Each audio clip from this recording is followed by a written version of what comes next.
2,000 years of history of Palestine.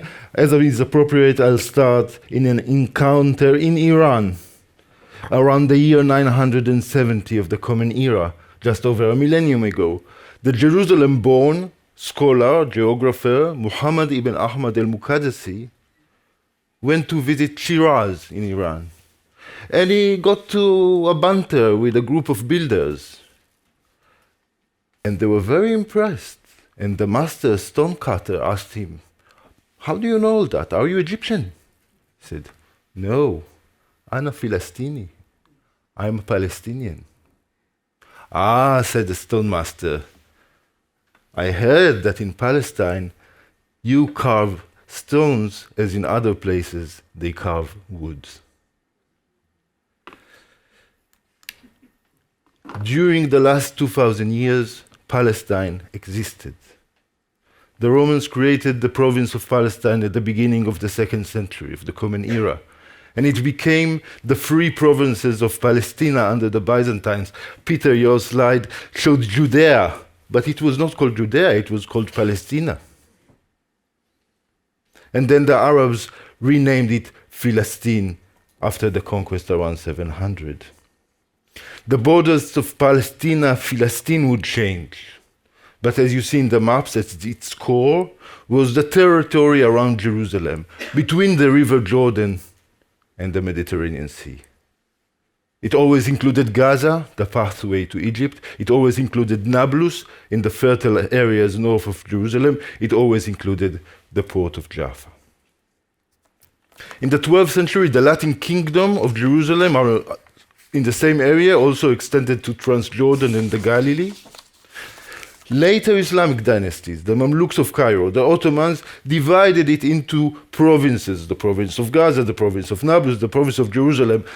But local Muslim scholars called it Palestine. In the 17th century, the jurist Khairuddin al-Ramli from Ramla writes, "In our land, in Biladina, Philistine." In the 18th century, Salah ibn Ahmad al-Dimordashi from Gaza writes, "The merits of the Holy Land of Philistine," stretching from his hometown of Gaza to the lower Galilee. Palestine existed. Palestine existed as an important place. It was not so before Constantine's conversion in 313. It was a marginal frontier state. It was the conversion of Constantine that made it an object of religious yearning for the followers of the imperial religion. Helena, Constantine's mother, went and identified the sites of Jesus' life. The announcements of his birth in Nazareth, the Church of Nativity in Bethlehem, the Church of the Holy Sepulchre in Jerusalem at the site of burial and crucifixion.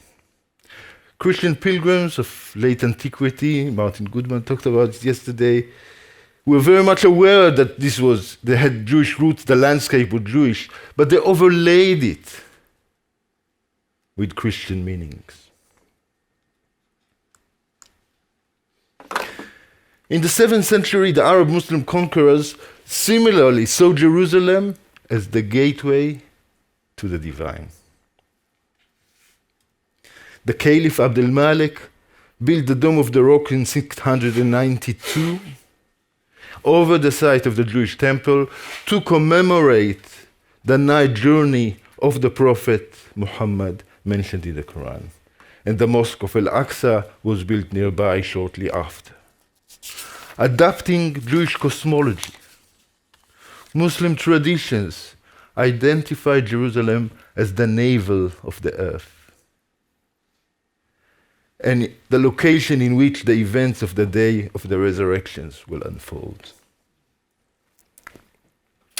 So the centrality of Jerusalem and the Palestine around it, the centrality for world religions brought about a stream of pilgrims, investments, but this was not what defined life and society in Palestine. Most of the population lived in villages. There were 200 in the Byzantine period, perhaps as many as 900 villages and hamlets in the Ottoman periods. And Palestine was closely linked with Egypt and Syria, and what happened in Palestine, the transformation reflected what happened in the region more at large. As you, Kennedy, mentioned yesterday, in terms of spoken language, the shift was quick. Aramaic and Greek were replaced shortly after the Muslim conquest by Arabic, by everyone.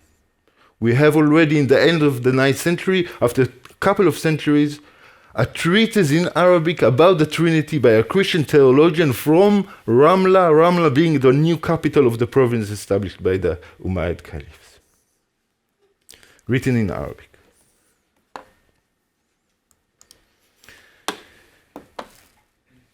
Religious change was slower, more gradual. Also in the Byzantine period, the Galilee was dotted with Jewish villages where we find a network of synagogue mosaics in Roman Byzantine style. The same style we find in churches, or we used to find, in churches around Gaza. Then mosaics went out of fashion more generally in the 8th century, and the evidence for rural life, rural communities of Christians and Jews recedes.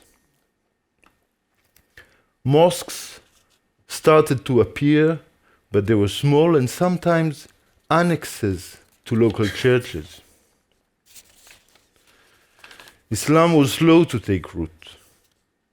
Al-Muqaddasi, a friend from Shiraz, writing in the 10th century, was complaining, Jerusalem, his home city, is dominated by Christians and Jews. It's only after the Crusades, only towards the end of the Crusader period, in fact, that we begin to see reports that all the villagers in the Galilee, all the villagers around Nablus are Muslim.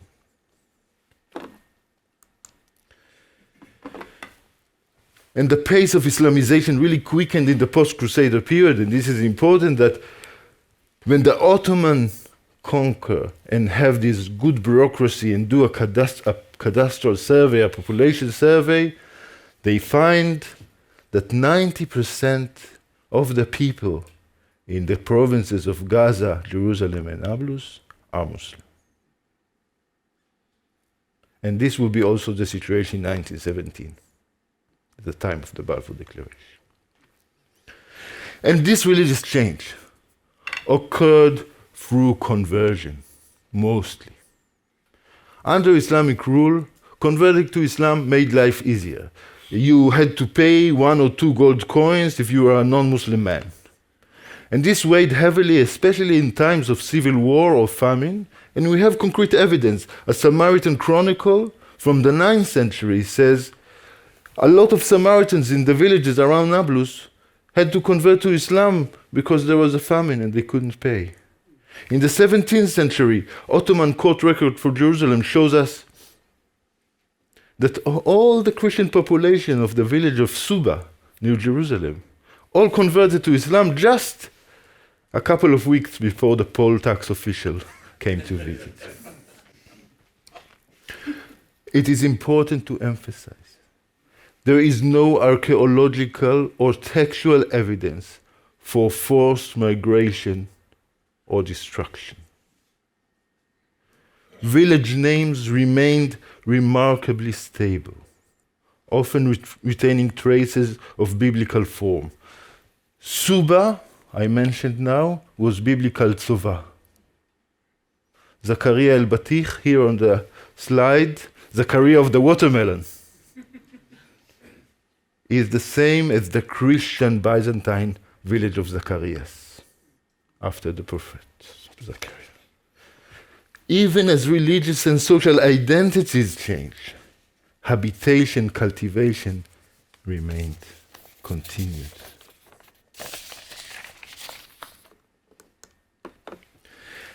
The full Islamization of Palestine was only achieved in the post-Crusader period in the 13th and 14th century, through the proliferations of shrines, of Sufi saints, of biblical and early Islamic figures. In the post-Crusader period, these sites mushroomed. Suddenly, people discovered tombs of everyone. Palestine is so rich in history that it could give saints to everyone who so wished. Some medieval shrines reused Byzantine buildings, overlaying new meanings. In this case, the Sultan Baybars of Cairo, on his way back from the Hajj in Mecca, establishes a shrine for the prophet Moses on the road between Jerusalem and Jericho. And he provided a shrine with a good endowment, always good to have a good endowment, lasting from 1268, so you have still time. And it became a site of pilgrimage as well as a seasonal festival that in this case, because it's the Prophet Musa, was shared between Jews, Muslims and Christians.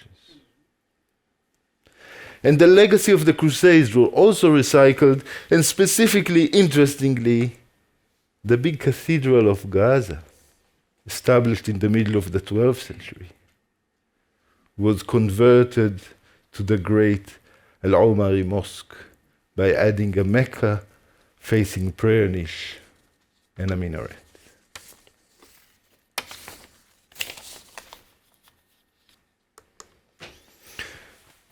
Crusader stronghold of Acre falls in 1291. But pilgrimage to Jerusalem continues by Jews, Muslims, and Christians, and in European, and we have lovely images both by Europeans and North Africans. Europeans especially liked now, from the late Middle Ages, to travel in great numbers.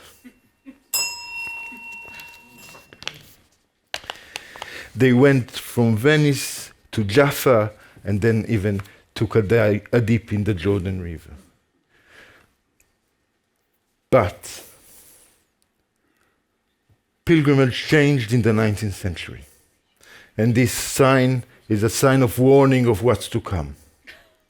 Because in the 19th century, new Victorian pilgrims came. They were Protestant. They were not interested in the New Testament as much as in the Old Testament. And they brought with them designs of the British Empire. And this mixture of the holy and the colonial mindset allowed them to see through the indigenous population as if they were not there. And the deal they struck in 1917 with the Zionists. We will get a Western outpost in Palestine. You will get a chance for the European Jews to live away from persecution. But the success of this alliance, of this deal, was predicated on supplanting, marginalizing the existing Arabic-speaking and overwhelmingly Muslim population. The Zionist utopia had to be built on a dystopia of destruction, exile, and erasure. Over the last century, the thread of the history of Palestine that I told you about was brutally cut.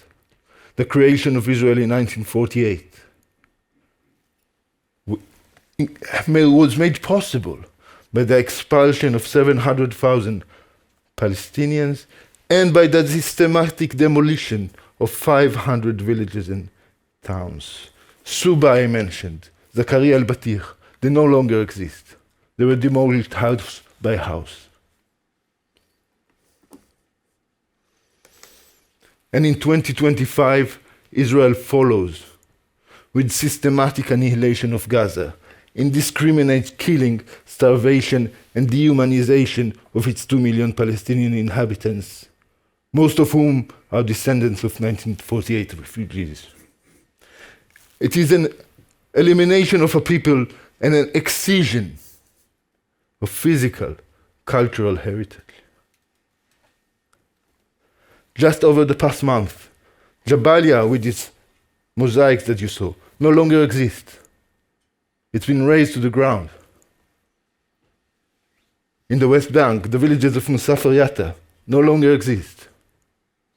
In the Negev, Bedouin villages, El Sir, over the last month, vanished from the face of the earth.